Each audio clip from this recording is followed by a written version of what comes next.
it's definitely been a very interesting couple of weeks for the Cryptozoo holders because they went from getting nothing to something, all while Logan Paul has found himself being sued and outed for not really being that sorry. And to quickly catch you guys up to speed, Coffeezilla made an excellent 3-part series on Logan Paul's horrible excuse of an NFT project known as Cryptozoo. And here it clearly seems like everything that could have gone wrong with a project went wrong. Coffeezilla with his first 2 videos essentially loaded up first and second base, and then with his 3rd video, he just hit a home run. So it was really just a grand slam of 3 points against Logan Paul, and then it was finally Logan Paul's turn to bat. What did he do? Well, strike 1. Oh, let's try that again. Strike 2. All right, last chance now, Logan. Let's not strike out. Let's not do anything super stupid. Let's play it safe. And he did, because he absolutely just kind of bunted out this apology. So we truly have gone full circle. As a YouTuber by the name of Jabroni pointed out, the Logan Paul cycle is repeating. 1. Logan has a controversy big enough to threaten his career. 2.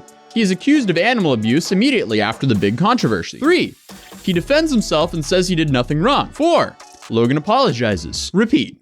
I mean, that's spot on, because last time was the forest we don't speak on anymore, and then it was some tasing the rats for some odd reason, you know, YouTube content. Then he defended himself in a half-assed way, and then he finally made this video. I've made a severe and continuous lapse in my judgment. But going back to this recent apology, it was split into 2 parts. The first part being his 3-step plan to make everything right with Cryptozoo holders. Totally not a PR move. Step 1, Jeff and I are going to burn our zoo tokens so we have no financial upside in the game, and it will add value to holder tokens. Okay, but that doesn't do anything because it doesn't help the demand. It doesn't matter how low the supply is if no one's buying it. Step 2, we want to offer a rewards program for players who are disappointed in the status of the game. So essentially, you're going to be able to burn your base egg or your base animal for the mint price, which was 0.1 ETH or the equivalent in BNB. I am personally committing 1,000 ETH to this, which is about $1.3 million. I mean, there's a couple issues here because Ethereum isn't even worth half of what it was when they launched this project. And they're only doing this because they got called out. And then what about all the other people? The other people who realized the scam before Coffeezilla made his videos and they were like, okay, I just want to get out of it. I want to sell. What about them? F them, I guess, because they weren't blindly holding your NFTs that you sold them. I'm really getting the halfway PR fix taste in my mouth from this. Step 3,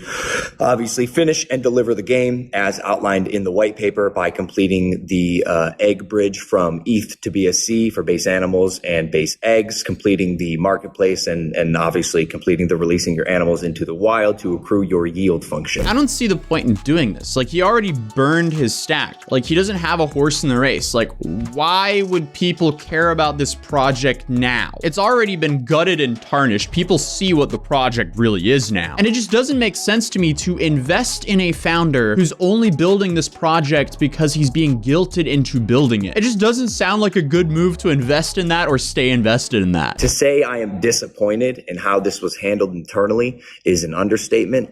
There's a full internal investigation going on along with an audit, and we are going to pursue full legal action for whomever needs to be held accountable. If any money is recovered in the process, it'll go right to the community. My sole obligation is to my supporters, and I know this video is long overdue. Here it is. I'm sorry, guys. I apologize for how this has unfolded thus far, and I want people to know that they can trust me and that I'll always take care of the fans and people who support me. My guy, actions speak louder than words. You haven't given anyone a reason to trust you at all. I mean, I feel like it's been said a lot, but if he only just made this video to begin with, he would have been a lot better off, because his whole response here just seems so forced. It doesn't seem genuine at all just because of how he replied earlier on. It's just really given the, hey, sorry guys that I got caught. Then he thanked Coffeezilla, which just seems so fake after he was like, I'm gonna sue him. I'm gonna see him in court. Did you really change your stance in just a couple of days, or did you realize, oh wow, that would be a very stupid action. Maybe I should back down from that to avoid further tarnishing my reputation? I'm leaning towards the latter. But in a recent update to this, it does seem like he's found himself into some legal trouble with this, or well, some arbitration trouble, because the creator and attorney Tom, announced that he's representing Cryptozoo holders, and he's actually bringing Logan Paul and Cryptozoo and everyone involved there into arbitration. After weeks of investigation and speaking to a significant number of Cryptozoo victims, we've taken legal action against Cryptozoo Incorporated, Logan Paul, Daniel Strobel, Jeff Levin, Eddie Ibanez, and Jake Greenbaum, alleging fraud, express breach of contract, implied breach of contract, unjust enrichment, violation of Delaware's prohibited trade practices, negligence, fraudulent misrepresentation, and conspiracy to commit fraud. Oh, that's just a light 8 serious allegations, which again will be taken up in arbitration because of the terms of service that CryptoZoo had. Because Tom highlighted this from the deleted terms of service from the CryptoZoo website. For residents of the United States and other jurisdictions that enforce binding arbitration, you and CryptoZoo agree that any dispute, claim, or controversy between you and CryptoZoo arising in connection with or relating in any way to these terms or your relationship with CryptoZoo as a user of the service will be determined by a mandatory binding individual arbitration. So my understanding of this is each victim of CryptoZoo that actually wants justice will have to individually take Logan Paul and CryptoZoo to arbitration in Delaware. Because again, Logan Paul's kind of offering something, but it's really not making an amends. And arbitration is where a neutral third party is handling the case rather than a judge and jury. And in my understanding, the benefits of this is that it just takes way shorter time and doesn't cost as much compared to normal litigation. But since it's in the terms of service of CryptoZoo, I'm assuming it's preferred for CryptoZoo to do it like that. But he did go on to say this about the terms of service. I do not want to suggest to you that just because a company puts something in their terms and conditions,